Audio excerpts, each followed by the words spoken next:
আজকে আমি এমন এক ডিফারেন্ট ক্যাটাগরি সেক্সের ব্যাপারে আলোচনা করব যেটা কিনা এক ধরনের নেশা।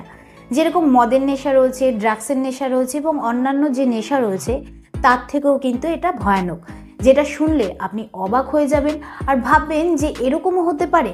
তো আজকে আমি আলোচনা করব ফেমডমের ব্যাপারে, যেটা কিনা অনেকেরই অজানা, তাই এই ব্যাপারে আপনাকে ডিটেলসে জানাবো।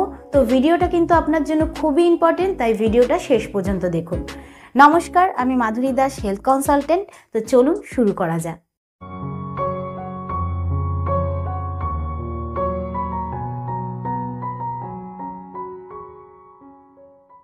সবার প্রথমে জানবো যে ফেমডম মানে কি। ফেমডম মানে হচ্ছে ফিমেল ডমিনেশন, মানে মেয়েদের দ্বারা আধিপত্য বা শাসন। এতে কি করা হয়? এতে কিন্তু ছেলেরাই মেয়েদেরকে বলে থাকে যে আমাকে চাবুকের বাড়ি মারো, আমাকে চর মারো, আমার সাথে বাজে কথা বলো, আমার দুই হাত বেঁধে আমার উপর টর্চার করো, আমার গলায় বেল্ট বেঁধে কুকুরের মতন ট্রিট করো। তো এরকম তারা কেন করে থাকে? তাদের মাথায় কি কোনো রকম প্রবলেম রয়েছে?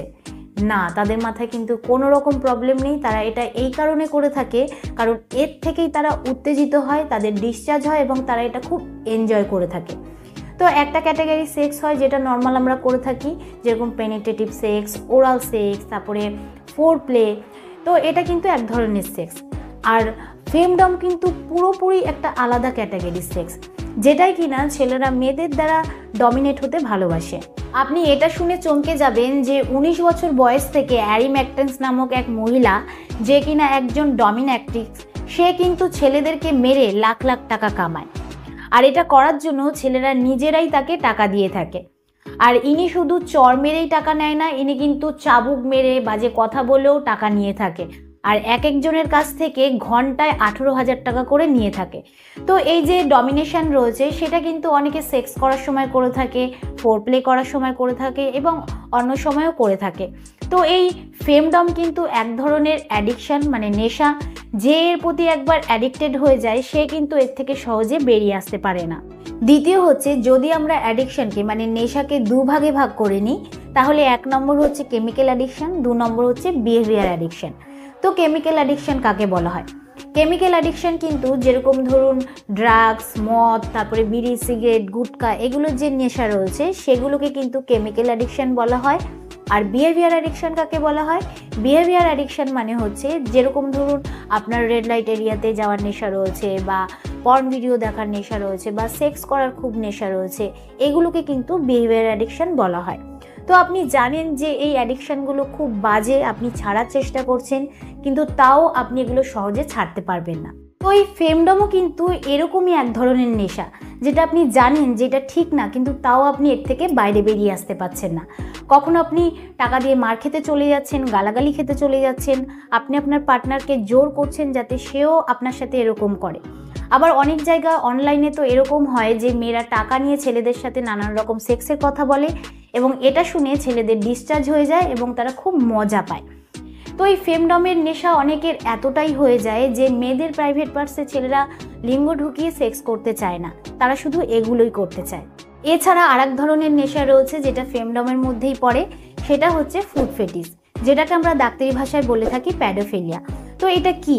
এটা কিন্তু অনেক ছেলেরাই এরকম রয়েছে যাদের মেয়েদের পায়ের গঠন, মেয়েদের পা, তার পায়ের আঙ্গুল, পায়ের গন্ধ, এমনকি মেয়েদের পায়ের জুতো পর্যন্ত তাদের আকর্ষণ করে এবং শারীরিক উত্তেজনা বাড়ায়। নর্মালি আমাদের কি হয় যে আমরা আমাদের পার্টনারকে দেখে বা সেক্সুয়াল অর্গান দেখে আমাদের উত্তেজনা বাড়ে, কিন্তু এই সমস্ত ছেলেদের কিন্তু মেয়েদের পা দেখে তাদের জিভ দিয়ে লিক করতে ইচ্ছা করে, মানে চাটতে ইচ্ছা করে বা কিস করতে ইচ্ছা করে, কারণ এতেই তাদের উত্তেজনা বাড়ে। তো এতে একটা প্রবলেম রয়েছে। যদি আপনার গার্লফ্রেন্ড থাকে বা আপনি বিয়ে করতে চলেছেন, তাহলে আপনি আপনার পার্টনারকে কিভাবে বোঝাবেন যে এই পার্টিকুলার অ্যাক্টিভিটি আপনার পছন্দ, এতেই আপনার শারীরিক উত্তেজনা বাড়ে। তো সেক্ষেত্রে কিন্তু আপনার পার্টনারের সাথে কমিউনিকেট করতে হবে, কনসেন্ট করতে হবে যে এটাই আপনার পছন্দ, এতেই আপনার উত্তেজনা বাড়ে। এতে কিন্তু কোনো রকম অ্যাবনর্মাল কিছু নেই, বরঞ্চ এই কমিউনিকেশন, কনসেন্টই কিন্তু আপনার পার্টনারকে বোঝানোর বেস্ট মাধ্যম। এবার প্রশ্ন হচ্ছে, এই যে ফেমডম রয়েছে, ফুড ফেটিস রয়েছে, সেটা নর্মাল নাকি নর্মাল না? আর যদি নর্মাল না হয় তাহলে এর কি ট্রিটমেন্ট রয়েছে?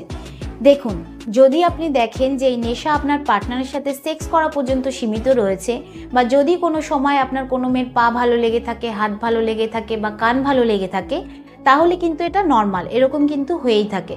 কিন্তু যদি আপনি দেখেন যে এই নেশা আপনার একটু একটু করে বাড়ছে, তাহলে কিন্তু সেক্ষেত্রে নিজেকে নিজে আটকাতে হবে, বোঝানোর চেষ্টা করতে হবে। এরকম করেও যদি দেখেন যে কোনো লাভ হচ্ছে না, এই সমস্যা আপনার দিনের পর দিন বেড়েই চলেছে, বা যাদের ফুড ফেটিস রয়েছে তারা যদি দেখে যে কোনো মেয়ে পাশ থেকে যাচ্ছে বা পাশে বসে রয়েছে, তাদের পায়ের দিকে যদি বারবার নজর চলে যায়, যদি নিজেকে কন্ট্রোল না করতে পারেন, তাহলে কিন্তু সেটা নর্মাল নয়। আর এরকম দিনের পর দিন চলতে থাকলে কিন্তু আপনি ভুল পথের দিকে এগোতে থাকবেন এবং আপনার সাইকোসেক্সুয়াল ডিসঅর্ডারও হতে পারে। এটা কিন্তু 100% ঠিক করা সম্ভব নয়, কিন্তু হ্যাঁ, যদি আপনি চেষ্টা করেন এটা আপনি কন্ট্রোল করতে পারবেন। আমি বুঝতে পারছি যে এটা আপনার পক্ষে খুবই কঠিন, কিন্তু তাও বলবো যে চেষ্টা করলে কিন্তু এটা সম্ভব। আর এরকম সমস্যা যদি আপনার হয়, তাহলে কিন্তু সেক্ষেত্রে আপনার জন্য সেক্সুয়াল কাউন্সিলিংয়ের খুবই প্রয়োজন। তার জন্য আপনাকে ডাক্তারের পরামর্শ নিতে হবে। আর এটা যদি আপনার 100% ঠিক না হয়ে 80%ও যদি ঠিক হয়, তাহলেও কিন্তু আপনি নর্মাল লাইফ কাটাতে পারবেন। আর সব সময় এটা জানবেন যে এটা কিন্তু কোনো বড় রোগ নয়, আর এরকম নয় যে এটা ওষুধ খেয়ে কমাতে হয়। এরকম কেসে কিন্তু একটা সেক্সুয়াল অ্যাসেসমেন্ট করা হয়, আর এটা জানা হয় যে এই সমস্যাটা আপনার অভ্যাসে দাঁড়িয়ে গেছে নাকি কখনো সখনো হয়। যখন এই দুটো জিনিস ক্লিয়ার হয়ে যায়, তারপরে গিয়ে কিন্তু সেক্স থেরাপি করা হয়, যেরকম হচ্ছে এভারজন থেরাপি, তারপরে সিবিটি থেরাপি, এইচডিটি থেরাপি। এই থেরাপিগুলো কিন্তু এর জন্য করা হয় যাতে আপনি এই সমস্যার থেকে ধীরে ধীরে বাইরে বেরিয়ে আসতে পারেন। তো আমি আশা করব যে এই ভিডিওর দ্বারা আপনি উপকৃত হবেন। ভিডিওটা কীরকম লাগলো অবশ্যই কমেন্টে জানাবেন। আজকের মতন এতটুকুই, আবার দেখা হবে পরবর্তী ভিডিও নিয়ে।